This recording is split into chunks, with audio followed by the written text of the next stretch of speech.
It's something we often hear about during the holiday shopping season. Shop local. Of course, local businesses would like you to shop with them year-round. And from all indications, the Shop Local movement is catching on in many places. I'm Herb Weisbaum, the Consumer Man, a contributing editor at checkbook.org. Welcome to Consumerpedia at checkbook.org. We're the nonprofit that helps consumers select services, avoid trouble, and save money. Because we don't accept any advertising or take money from any business we recommend, you can rely on checkbook.org to be completely independent and objective. Now, here's the host of Consumerpedia, America's consumer expert, the Consumer Man, Herb Weisbaum.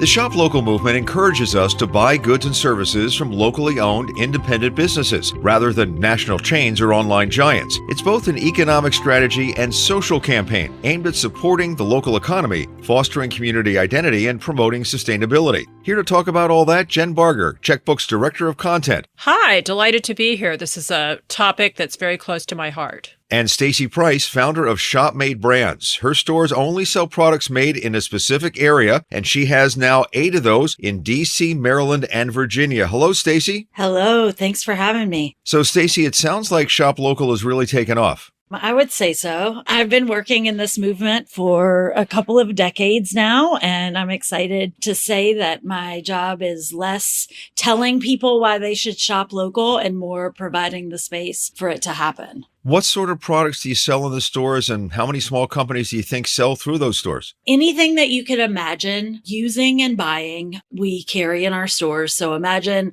the best home and gift store with the added bonus that everything is made by your neighbors. We currently, in our 8 locations, we serve somewhere around 850 makers and then more with pop-up markets and different spotlight activities. So, Stacy, you have been quoted as saying, we're changing the face of retail. What do you mean by that? I think that the sheer mass of people that are sourcing local and the majority of consumers that are supporting the movement are reminding everybody else that we all get to vote with our dollars. We get to show developers that we want these businesses in our community. We get to show the big boxes that we don't need them as much as they think that we need them.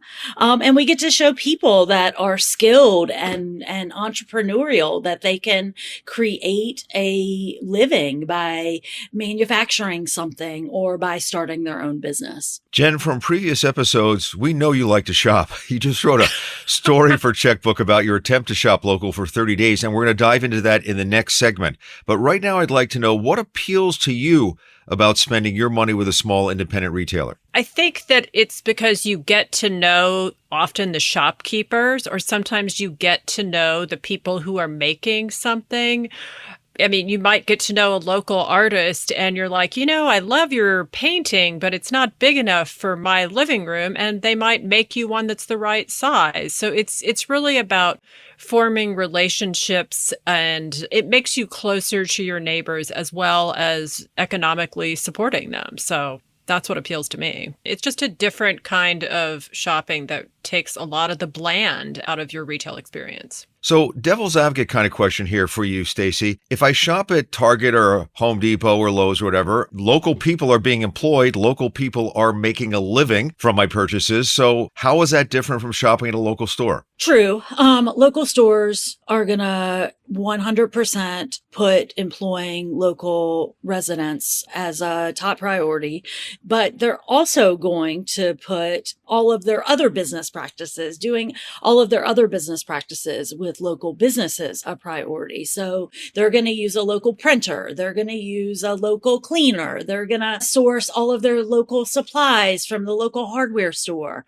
They're probably going to prioritize their sourcing, if not from local manufacturers, but then from other independent manufacturers in the U.S. So we know all the statistics about how local businesses are more willing to give back to their community, whether that's through to a canned food drive that's going on right now due to SNAP benefits, or it's a donation to schools. I can't tell you how many gift cards I donate on a weekly basis. We are just known, local businesses are known to give back to their communities in a larger sense than the big box stores. So both from spending money to companies that help the store, like a printer or whatever, and also giving back to the community because you're in the community, so to speak. Yeah, we did an informal analysis of our books last year, Herb, where we looked at, we are a local store. We source only local, and we prioritize using only local vendors for all of our business operation practices. And we configured that 91 cents of every dollar that you spend in our businesses go right back into their community. Wow, that's great. We have stores in my state similar to what Stacy's doing. They're called Made in Washington. They only sell products made in Washington. We go there for special presents and holiday gifts, and they have such a variety of products, all sorts of local jams and chocolates, and more than 24 locally roasted coffees, such as Bigfoot Blend. Of course, we'd have that out here in Washington. So not only is there a wonderful selection, but the people who work in the stores also know the products they're selling, unlike when you go to a big box store. Jen, is that one of the appeals to you? I totally think it is. And one of the things, I travel a lot. And one of the things that I love to do when I travel even is shop at local places. Because, do you really want to go to England or even to New York City and shop at Zara when you could shop at a local boutique? Because, you can usually get those things from a chain store online anyhow. And it's not, I don't know, it's not adding that much. It's not giving you a taste of something different or local. What would it be like to only shop local for 30 days? Jen tried that, and she'll share her experience with us next. I'm Herb Weisbaum, the Consumer Man, and this is Consumerpedia, powered by Checkbook.org.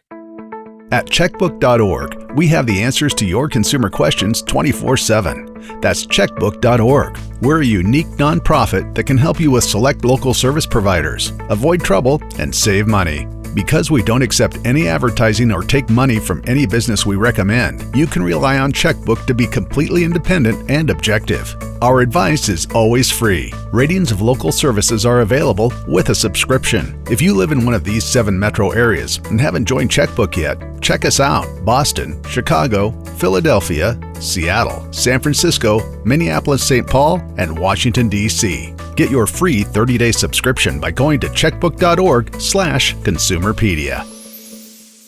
Surveys show that many people would like to shop local more often, but that's not always easy to do. Jen, for your latest Checkbook article, you tried to only shop local for 30 days and found it challenging. Tell us the rules you set up for yourself and what you did. Well, so the rules I set up for myself and for my husband were that we had to suspend our Amazon account. We could not purchase anything at a store that was a chain unless it was a local chain. So that meant groceries, that meant pharmacies, that even meant shoes. And strangely, we both needed shoes in the month we did it in. So, and we had to report everything because one of the things we were doing, and it's not super scientific, but we were tracking whether or not it was more expensive to shop locally. And we'll let you reveal that in a minute, but tell us what the experience was like. My husband was kind of mad because he does more of the grocery shopping and he loves Harris Teeter, but they're a chain. And so he had to keep to the experiment.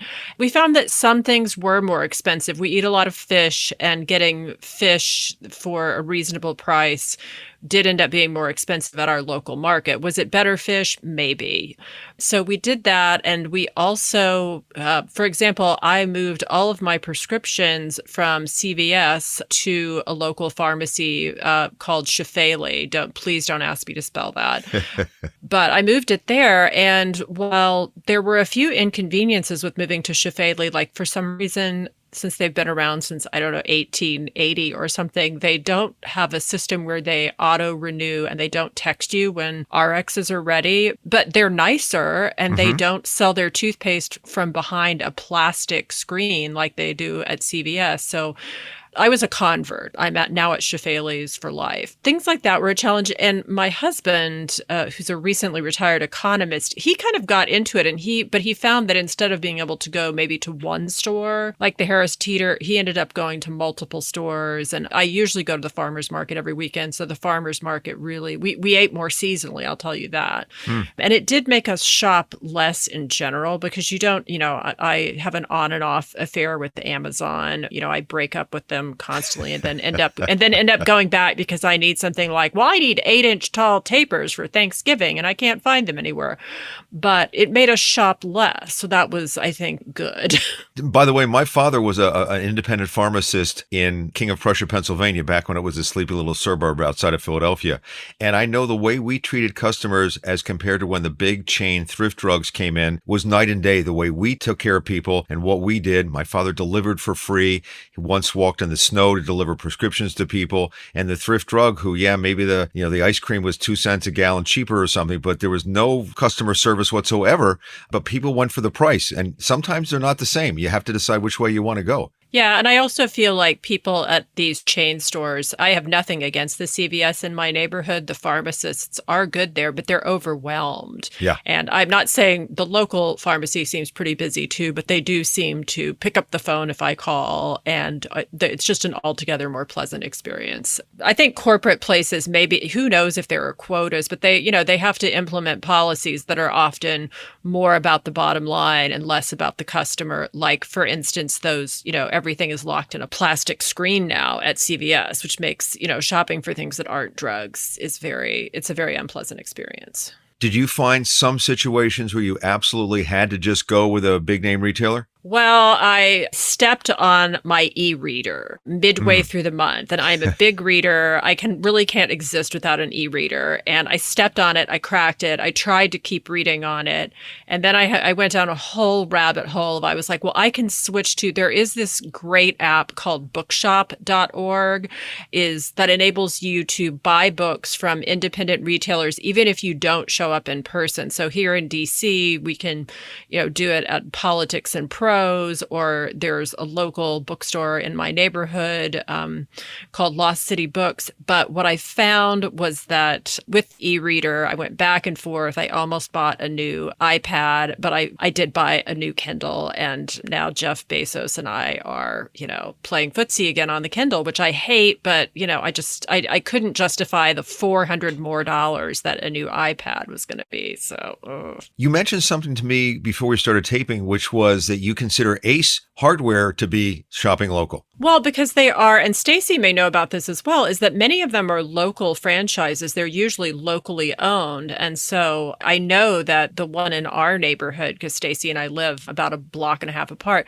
that's locally owned. So you're going to need nails or paint. Yeah, they are a co-op. So they are all independently owned and inside of a co-op. And so the ones in DC are not only a part of the co-op, but they are employee owned. Bonus points for our neighborhood, Ace. Might not be the case everywhere, or is it all a co-op? Every Ace is a co-op. Okay, good. And that counts as local to you, Stacy? Yes, it does. And they give out, free dog treats. So whether you have a dog or not. Stacy, what's your reaction to what Jen's experience? I had the pleasure of talking to Jen about this, but while she was in the middle of it. And, I've always been a localist for as long as I can remember, but I am not a purist. I still have a Kindle. I try to get my books from the library, but I still like that one click on my Kindle. I still order shoes from Anthropologie. There are always going to be things that people are going to choose to buy either out of convenience or because those things aren't being manufactured in their city or sold by retailers in their city.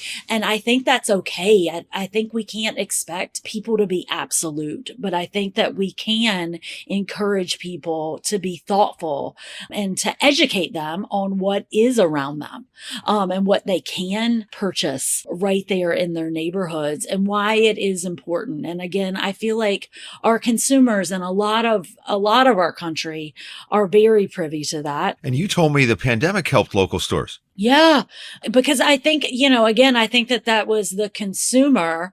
The consumer created their own campaign for us during the pandemic. Like there was so much chatter around supporting local business that didn't just come from us as businesses. It came from the community. And so during that holiday season, we actually had our best holiday ever, accepting only 5 people, at a time in some of our stores. I think the consumer knew that they understood the assignment. And I would say that, since then we've had to message it less. Again, it's about just making it convenient, finding more ways to meet people where they are, and just, continuing to show up for your community. I think that the community will continue to show up for small and local business. By the way, am I the only person in America who doesn't have a Kindle and doesn't want a Kindle? Maybe. Maybe. It's so convenient when you travel, and I always need a new book, and so I can't, I love e-readers. Stacy, what about Etsy, which sells products made by individuals or small businesses? How's that fit into all this? When Etsy got started, it was amazing. Somebody creating a product could go to Etsy. They could use Etsy. Etsy created synergy, kind of similar to what we are doing, right, on a local level. Etsy on an international level would allow, a small artisan to put their items online, and someone across the world could find them, and find them in a more successful way than finding their own website.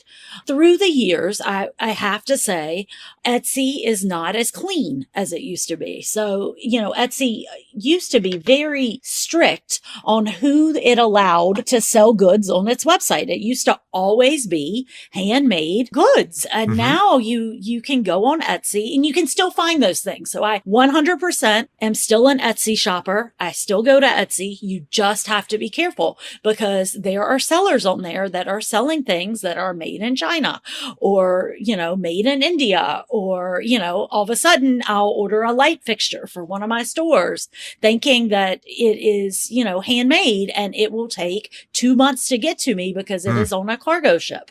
So you have to be careful with Etsy. It's just not as clean. Thanks for explaining that. I'm glad I asked. Okay, so you want to do more of your shopping locally. How are you going to do that? We'll talk about that with Stacy and Jen next. I'm Herb Weisbaum, the Consumer Man, and this is Consumerpedia, powered by checkbook.org. Consumerpedia Fast Facts. According to Capital One Shopping, American shoppers spent an estimated $3.74 trillion at local stores last year, equivalent to about half of all retail sales. For every $100 spent at local stores, $68 remains in the local economy. Dollars spent at an independent business may recirculate in the local economy an average of 6 to 15 times. Small businesses make up to 136% more charitable donations per employee than businesses with 500 or more employees. My wife and I try to shop with local stores whenever possible. For example, we have a local jeweler who provides excellent service, and we try to purchase many of our plants and flowers from the local nursery here in Bellevue, Washington. The quality is excellent, but I gotta be honest with you, they do charge more than Lowe's or Home Depot. We do it deliberately to support them, but some people can't afford the higher prices. How do we deal with that fact? So what I found in this experiment of shopping locally for 30 days with a few slip-ups, I found that that's not always true.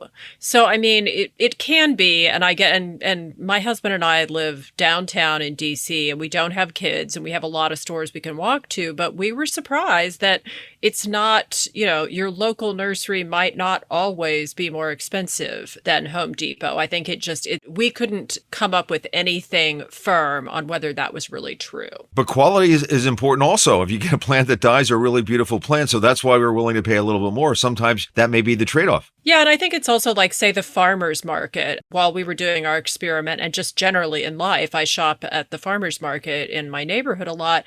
And yeah, sometimes things are more expensive, but, when blueberries are in season, they taste better when you get them from the farmer's market.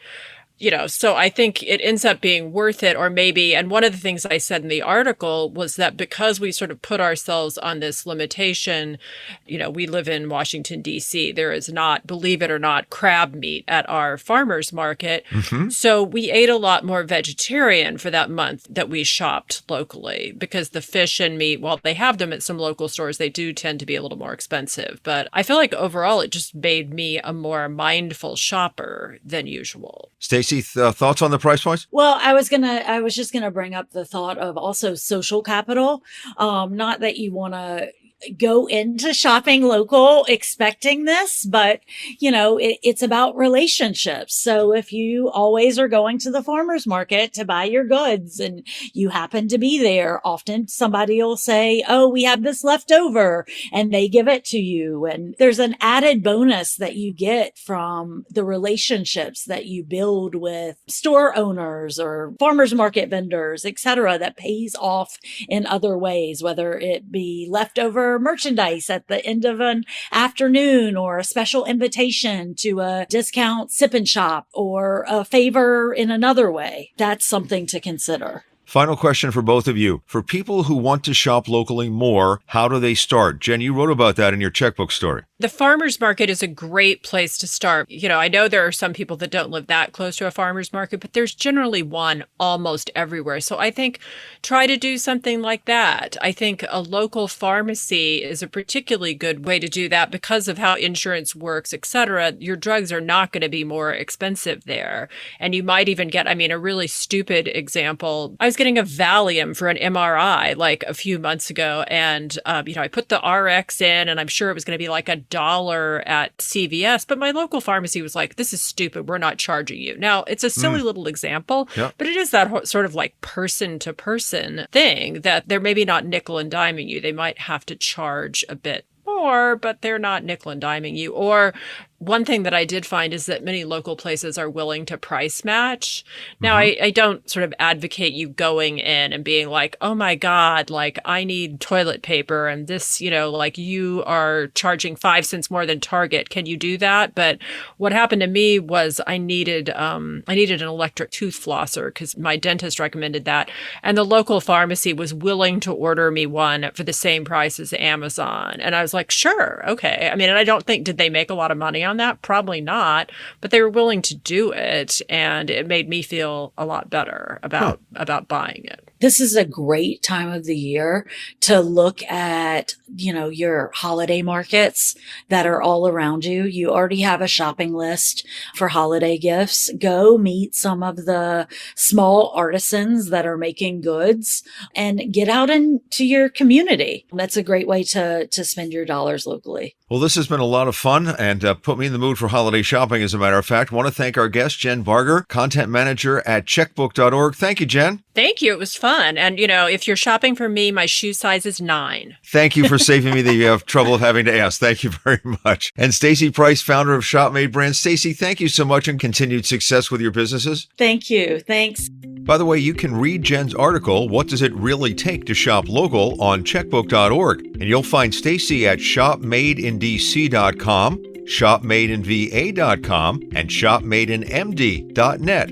Before we go, a couple of other Consumerpedia podcasts you might want to check out. Number 96, Checkbook's Holiday Shopping Tips. Number 95, Sale Prices Are Usually Fake Discounts, a Checkbook Investigation. And number 92, Thrift Store Shopping Advice. And with that, we're out of time. We hope you'll rate this episode. It's really helpful. And follow us on Apple Podcasts, Spotify, or wherever you listen to your podcasts. Remember, we release new episodes every other Thursday. Another way you can support this show is to follow us at Consumerpedia on Facebook and Instagram, at consumerpedia.org on Blue Sky, and at My Consumerpedia on X. You can find me at consumerman.com. I'm Herb Weisbaum, always looking out for you.